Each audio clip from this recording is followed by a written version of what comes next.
이혼 후에 처음 맞이한 밤, 따뜻한 손보다 울림 있는 그것에서 온몸이 떨렸다.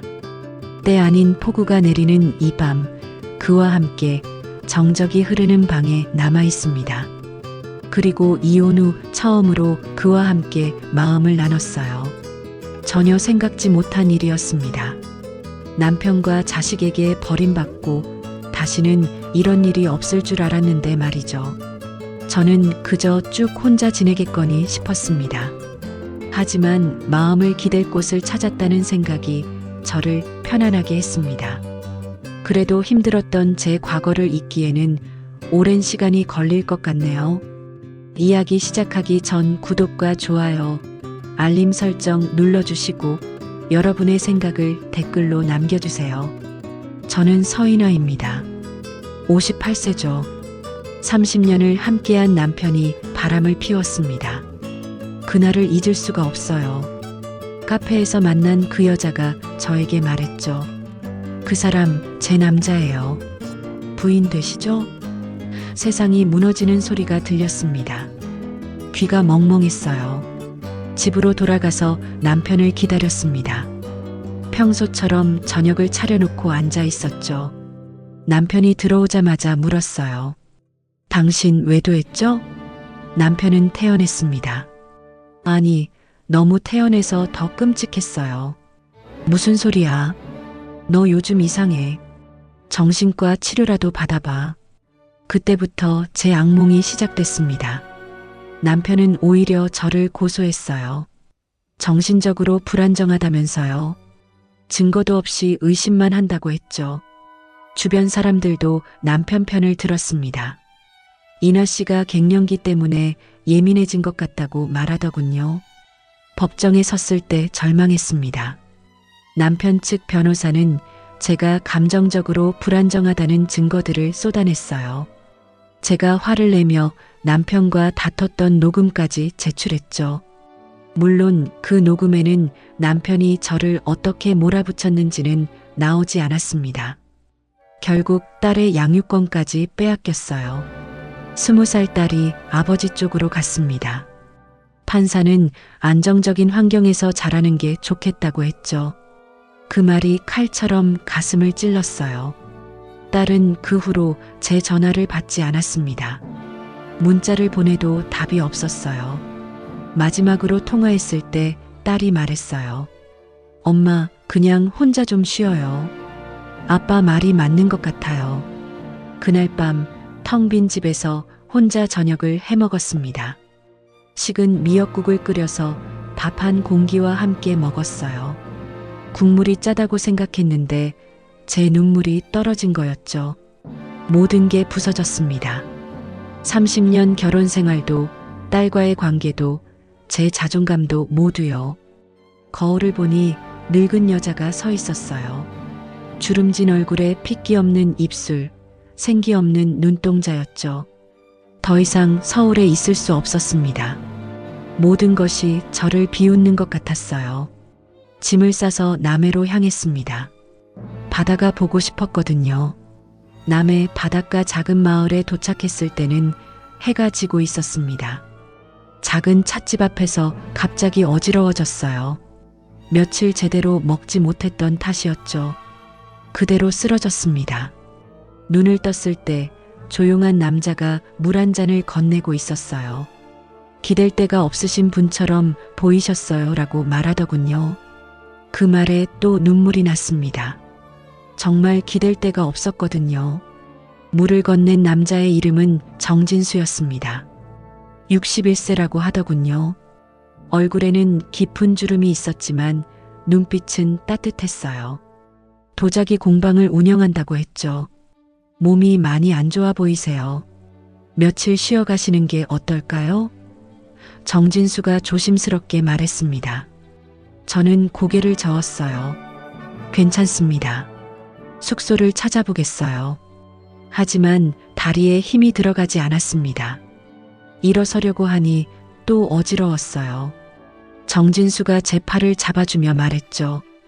공방 옆에 작은 방이 하나 있어요. 거기서 며칠 쉬세요. 처음엔 거절하려 했습니다. 모르는 남자 집에서 머물 수는 없다고 생각했거든요. 하지만 갈 곳이 없었어요. 여간비도 아까웠죠.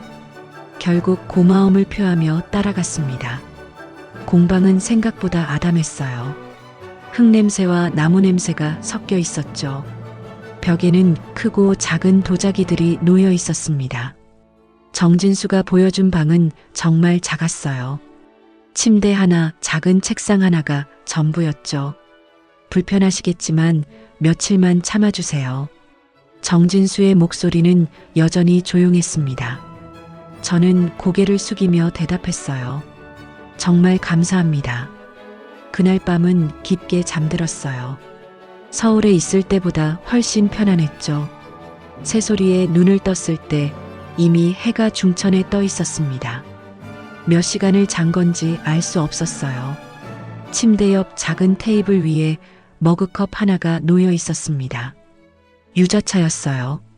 컵 밑에는 작은 메모가 있었죠. 몸에 열이 많아 보이셔서요. 이건 시원하게도 마실 수 있어요. 그 순간 가슴이 철렁 내려앉았습니다. 언제 마지막으로 이런 배려를 받아봤는지 기억이 나지 않았거든요. 남편은 30년 동안 한 번도 제가 아플 때 차 한 잔 끓여준 적이 없었어요. 딸도 마찬가지였죠. 유자차를 한 모금 마시니 달콤했습니다. 따뜻하면서도 시원한 느낌이었어요.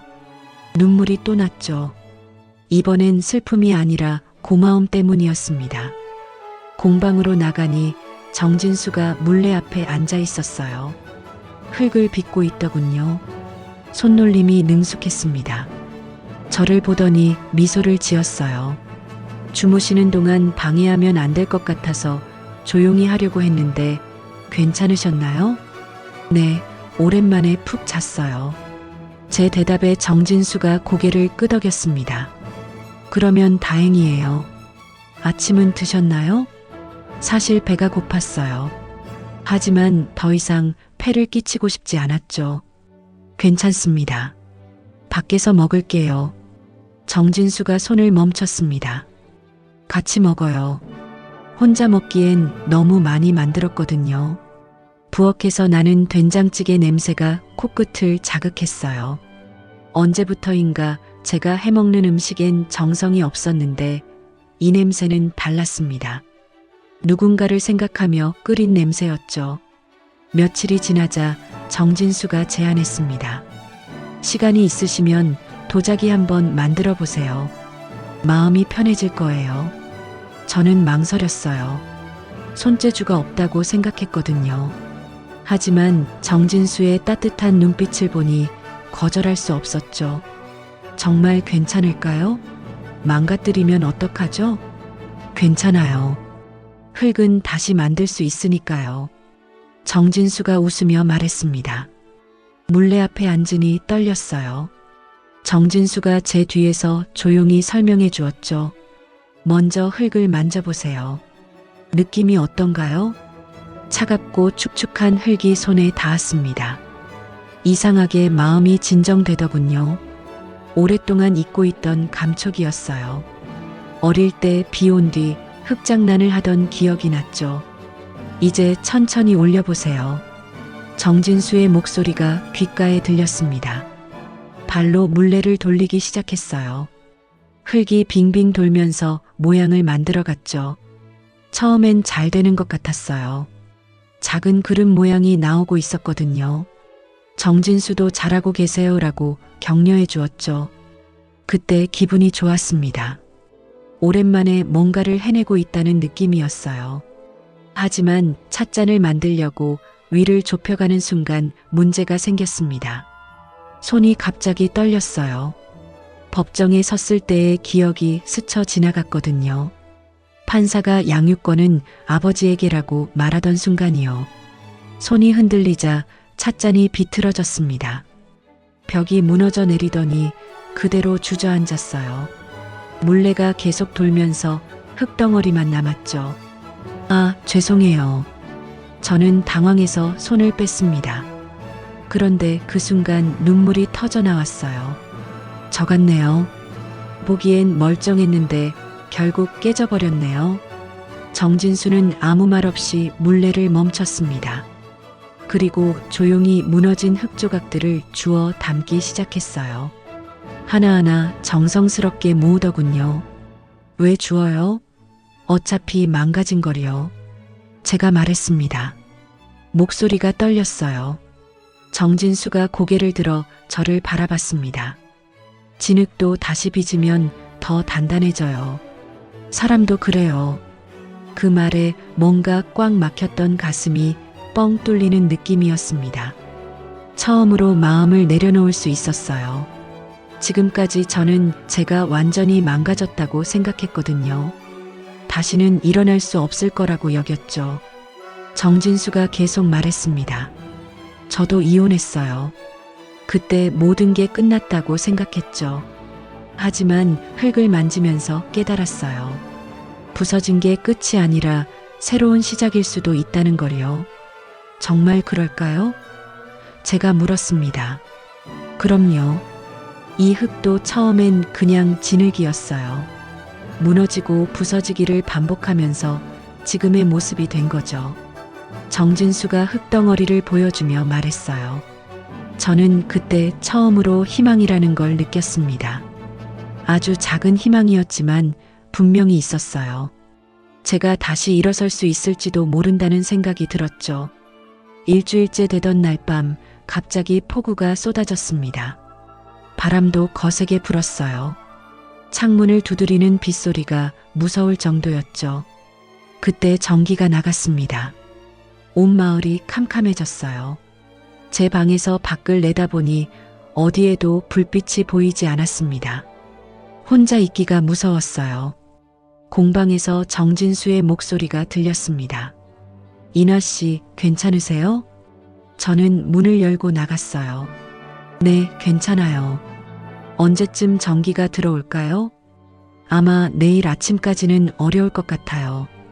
태풍 때문에 전선이 끊어진 것 같거든요. 정진수가 손전등을 켜며 말했습니다. 공방 안으로 들어가니 정진수가 이미 촛불 몇 개를 켜두었더군요. 은은한 촛불빛이 공방 안을 따뜻하게 비추고 있었어요. 평소보다 더 아늑한 느낌이었죠. 여기서 같이 있어요. 혼자 계시면 무서우실 텐데요. 정진수가 의자 하나를 더 가져다 놓았습니다. 저는 고마우면서도 어색했어요. 남편과도 이렇게 둘만 있어 본 적이 언제였는지 기억나지 않았거든요. 최근 몇 년간은 말도 제대로 안 나눴으니까요. 촛불을 바라보며 앉아 있는데 정진수가 조용히 노래를 흥얼거리기 시작했습니다. 들어본 듯한 멜로디였어요. 오래된 가요 같았죠. 목소리는 낮고 깊었습니다. 가사는 잘 들리지 않았지만 슬픈 노래 같았어요. 사랑하는 사람을 그리워하는 내용이었을 거예요. 정진수의 얼굴이 촛불에 비쳐 더 깊어 보였습니다. 노래가 끝나자 조용해졌어요. 밖에서는 여전히 비가 내리고 있었죠. 저는 궁금해서 물었습니다. 그 노래 왜 부르신 거예요? 정진수가 잠시 망설이더군요. 그러더니 작은 목소리로 대답했어요.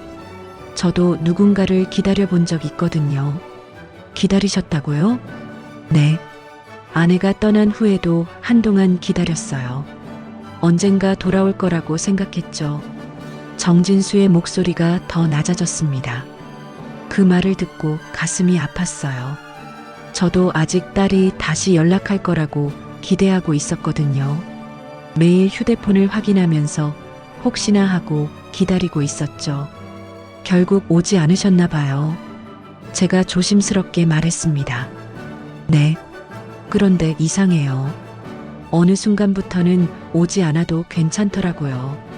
기다리는 마음 자체가 위로가 되었어요. 정진수가 촛불을 바라보며 말했습니다. 저는 그 말이 무슨 뜻인지 알 것 같았어요. 때로는 그리움이 원망보다 따뜻할 때가 있잖아요. 미워하는 것보다 그리워하는 게 마음이 편할 때가 있었죠. 지금도 기다리고 계세요? 제가 물었습니다. 아니요. 이제는 다른 걸 기다려요. 정진수가 저를 쳐다봤습니다. 촛불빛에 비친 그의 눈동자가 반짝였어요. 무엇을 기다린다는 건지 물어보고 싶었지만 입이 열리지 않았습니다. 왠지 알면 안 될 것 같았거든요. 아직 준비가 안 된 것 같았어요. 노래는 끝났지만 뭔가 울림이 남아 있었습니다. 공방 안에 두 사람 사이에 그리고 제 마음속에도요. 처음 느껴보는 설렘이었어요. 며칠 더 지나자 정진수가 말했습니다. 공방 정리를 좀 도와주실 수 있을까요? 혼자 하기엔 너무 많아서요. 저는 기꺼이 도와드렸어요. 그동안 신세만 지고 있었는데 도움이 될 수 있어서 기뻤거든요. 공방 한쪽 구석에는 오래된 도구들과 상자들이 쌓여 있었습니다. 이 상자들은 언제부터 있던 건가요? 제가 물으니 정진수가 쓴웃음을 지었어요. 몇 년 전부터요. 정리하려고 했는데 계속 미뤘거든요. 정진수가 먼지를 털며 말했습니다. 상자 속에는 오래된 도자기 조각들과 스케치북들이 들어 있었어요. 하나하나 꺼내면서 정리하는데 작은 나무 서랍이 하나 있더군요. 서랍을 열어보니 오래된 봉투 하나가 들어 있었습니다. 진수 씨, 이건 뭐예요? 제가 봉투를 들어 보였습니다. 정진수의 표정이 순간 굳어졌어요. 손을 멈추고 저를 바라보더니 망설이는 기색이 역력했죠. 그건 죄송해요. 보면 안 되는 거였나요? 저는 얼른 봉투를 내려놓으려 했습니다. 아니에요. 괜찮아요. 정진수가 고개를 저었습니다. 예전 아내가 남기고 간 편지예요. 그 말을 듣는 순간 가슴이 먹먹해졌어요. 정진수에게도 아픈 과거가 있다는 걸 새삼 깨달았거든요. 저만 상처받은 게 아니었구나 싶었죠. 읽어봐도 될까요? 정진수가 조심스럽게 물었습니다. 혼자 보기엔 너무 힘들었거든요. 저는 고개를 끄덕였어요. 정진수가 봉투를 열어서 편지를 꺼냈습니다. 종이는 누렇게 변해 있었고 글씨는 여자 손글씨였어요. 편지는 길지 않았어요. 오히려 너무 짧았죠. 정진수가 읽어주었습니다. 당신은 따뜻한 사람이에요. 그걸 잊지 마요. 그게 전부였어요. 단 한 줄뿐이었습니다. 하지만 그 한 줄이 주는 무게감이 엄청났어요. 떠나면서도 상대방을 걱정하는 마음이 느껴졌거든요. 왜 떠나셨어요? 제가 물었습니다. 너무 사적인 질문인 걸 알면서도 궁금했어요. 다른 사람을 좋아하게 됐대요. 미안하다고 하면서 떠났죠. 정진수의 목소리가 쉬었습니다. 그런데 이상해요. 원망하지 않았어요. 오히려 고마웠죠. 고마웠다고요? 네. 거짓말하지 않고 솔직하게 말해줘서요. 많은 부부들이 속이면서 살잖아요. 적어도 저희는 그러지 않았으니까요. 정진수가 편지를 다시 봉투에 넣으며 말했습니다. 저는 그때 남편 생각이 났어요. 남편은 끝까지 거짓말했었거든요. 증거를 들이밀어도 부인했죠. 정진수의 전 부인이 부럽다는 생각이 들었습니다. 정말 따뜻한 분이세요. 제가 말했습니다. 그런가요? 정진수가 의외라는 표정을 지었어요. 네, 저도 느꼈거든요. 그 따뜻함이 지금은 저에게도 닿고 있어요. 제 말에 정진수가 놀란 듯 저를 바라봤습니다. 그 순간 뭔가 달라진 걸 느꼈어요. 공기가 다르더군요. 두 사람 사이에 흐르는 감정이 조금씩 변하고 있었어요. 처음엔 동정이었는데 이제는 다른 감정이 섞이고 있었죠. 저는 가슴이 두근거렸습니다. 이런 감정을 느낀 게 얼마만인지 몰랐어요. 남편과는 언제부터 이런 떨림이 없었는지 기억도 나지 않았거든요. 정진수도 같은 마음일까요? 궁금했지만 물어볼 용기는 없었어요. 아직은 너무 이른 것 같았거든요. 한 달이 지난 어느 저녁 다시 폭우가 내렸습니다. 이번엔 더 거셌어요. 천둥 번개까지 치면서 하늘이 찢어질 것 같았죠. 창문이 덜덜 떨릴 정도였습니다. 전기는 다행히 나가지 않았어요. 하지만 비가 너무 세게 내려서 제 방으로 가기가 어려웠습니다. 문을 열면 빗물이 쏟아져 들어올 것 같았거든요. 오늘은 여기서 주무세요. 정진수가 말했습니다. 공방에 담요가 있어요. 소파에서 주무시면 될 것 같은데요. 저는 괜찮다고 했지만 정진수가 고집했어요. 밖이 너무 위험하다면서요. 결국 공방에서 밤을 보내기로 했습니다. 정진수가 담요와 베개를 가져다 주었어요. 불편하시겠지만 하룻밤만 참아주세요. 괜찮아요. 오히려 고마워요. 제가 대답했습니다. 사실 혼자 있기보다 이렇게 있는 게 더 좋았어요. 비가 계속 내리는 소리를 들으며 앉아 있는데 정진수가 도자기 하나를 들고 왔습니다. 오늘 완성한 거예요. 만져보세요. 찻잔이었어요. 아주 매끄럽고 따뜻한 느낌이었죠. 손에 쥐니 딱 알맞은 크기였습니다. 정말 아름다워요. 어떻게 이렇게 완벽하게 만드세요? 완벽하지 않아요. 자세히 보시면 작은 흠들이 있어요. 정진수가 웃으며 말했습니다. 그런데 그 흠들이 더 아름답죠. 저는 찻잔을 자세히 들여다봤어요.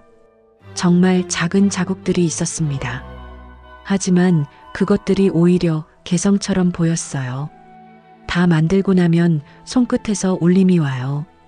정진수가 조용히 말했습니다. 살아있다는 걸 느끼게 해주는 순간이죠. 그 말을 들으니 궁금해졌어요. 정진수가 느끼는 그 울림이 뭔지 알고 싶었습니다. 저도 느껴볼 수 있을까요? 정진수가 잠시 망설이더니 고개를 끄덕였어요.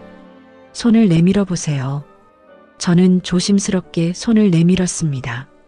정진수가 제 손을 잡고 찻잔 위에 올려놓았어요. 그리고 자신의 손을 제 손 위에 포겠죠. 느껴지세요? 정진수가 속삭이듯 말했습니다. 처음엔 아무것도 느껴지지 않았어요. 그런데 잠시 후 뭔가 미세한 진동 같은 게 느껴졌습니다. 찻잔에서 나오는 건지 정진수의 손에서 나오는 건지 알 수 없었어요. 하지만 더 강렬한 건 정진수의 손이었습니다. 따뜻하고 거칠었지만 부드러웠어요. 오랫동안 흙을 만져서 생긴 굳은 살이 만져졌죠. 그 순간 모든 감정이 터져나왔습니다.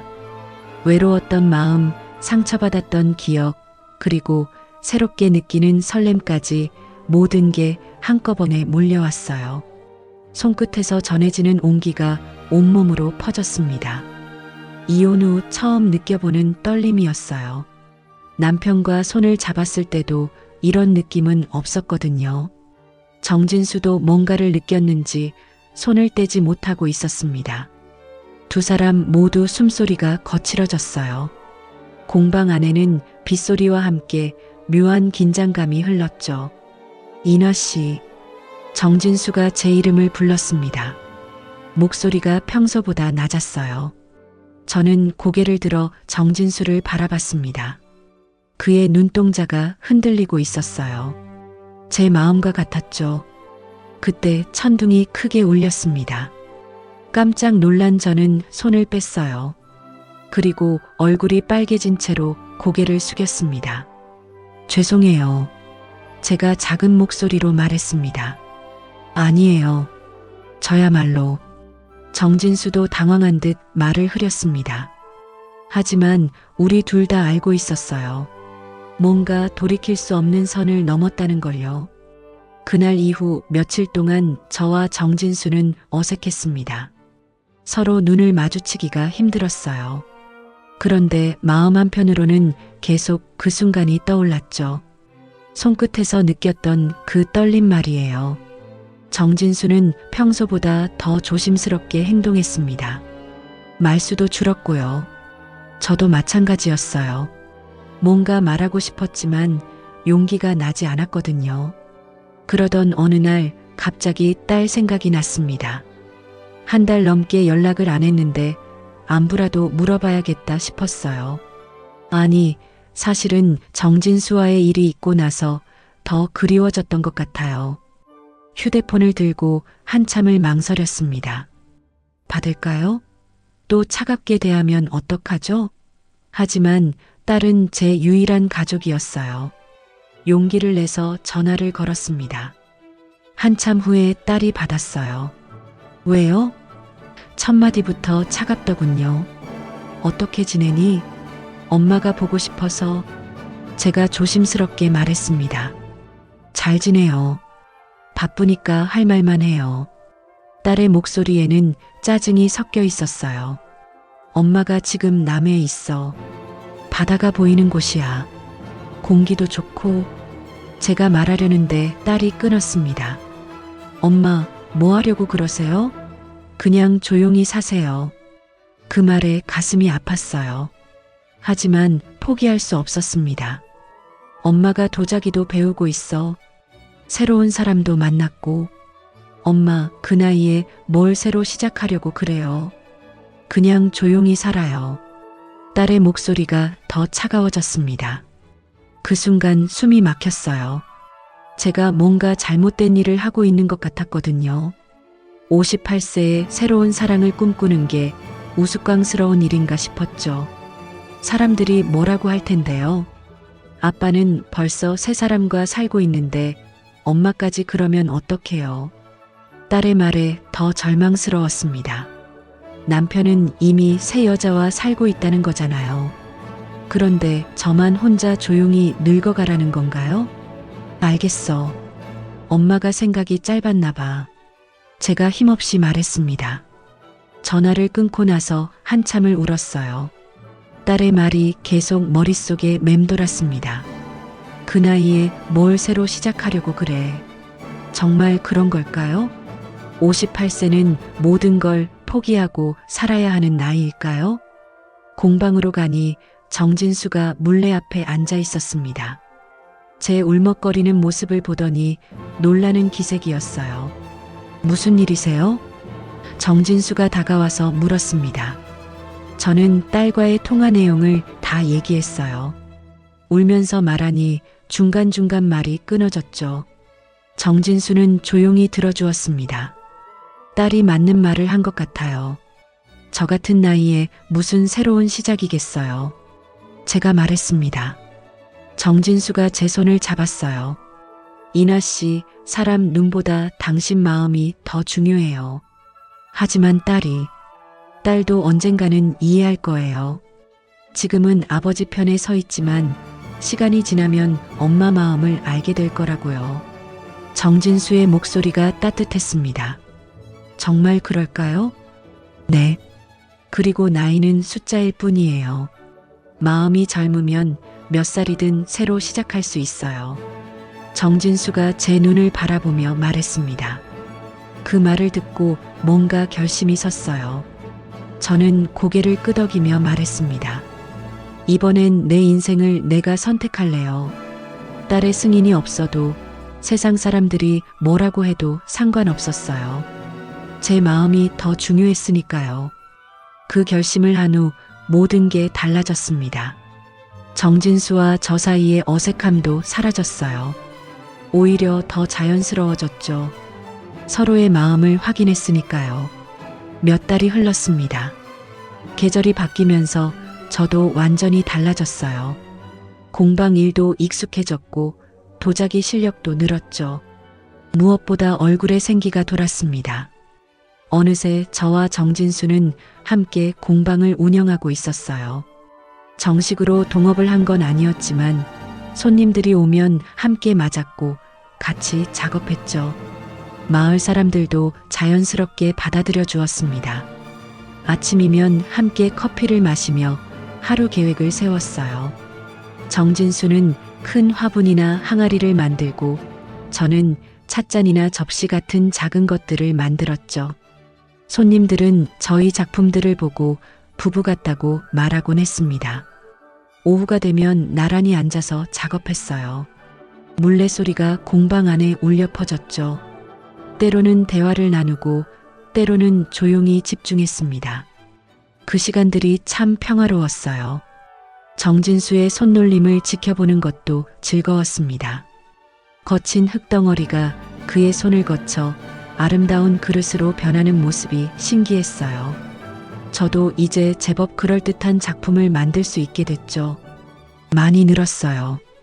정진수가 제 작품을 보며 말했습니다. 처음보다 훨씬 안정적이에요. 선생님이 잘 가르쳐 주셔서요. 제가 웃으며 대답했습니다. 아니에요. 이나 씨가 열심히 했으니까요. 정진수도 미소를 지었어요. 저녁이 되면 공방 문을 닫고 마당으로 나갔습니다. 바다가 보이는 작은 평상에 나란히 앉아서 하루를 마무리했어요. 석양이 바다를 물들이는 모습이 매일 달랐죠. 오늘도 수고했어요. 정진수가 말하면 저도 고생했어요 라고 답했습니다. 단순한 인사였지만 마음이 따뜻해졌어요. 어느 날 저녁 유독 노을이 아름다웠습니다. 하늘이 온통 붉은색으로 물들어 있었어요. 바닷가에는 파도 소리만 들렸죠. 행복해요. 제가 조용히 말했습니다. 저도요. 정진수가 대답했어요. 그때 문득 생각이 났습니다. 제가 이곳에 와서 정진수를 만나고 새로운 삶을 시작하게 된 모든 과정이요. 마치 운명 같았어요. 진수 씨, 제가 그를 불렀습니다. 네. 이혼 후 처음 맞이한 밤을 기억해요. 그때 따뜻한 손보다 제 안에서 살아난 울림이 더 뜨거웠어요. 저는 그때의 감정을 떠올리며 말했습니다. 정진수가 제 손을 잡았어요. 그 울림이 뭐였을까요? 사랑이었어요. 사랑은 다시 울릴 수 있는 사람을 만나는 거였더라고요. 제가 그의 눈을 바라보며 말했습니다. 저한테도 그런 울림이 있었어요. 이나 씨를 만난 후부터요. 정진수가 제 손을 꼭 잡으며 말했습니다. 바다에서 불어오는 바람이 시원했어요. 새로운 삶에 대한 설렘과 감사함이 마음을 가득 채웠죠. 58세에 시작한 새로운 사랑이었지만 20대 때보다 더 깊고 진실했습니다. 딸은 아직 연락하지 않았어요. 하지만 괜찮았습니다. 언젠가는 이해해 줄 거라고 믿었거든요. 제가 진짜 행복하다는 걸 알게 되면요. 그날 밤도 저희는 함께 공방에서 시간을 보냈습니다. 도자기를 굽는 가마에서 나오는 따뜻한 열기처럼 저희 사이에도 사라지지 않는 울림이 계속 흘러가고 있었어요.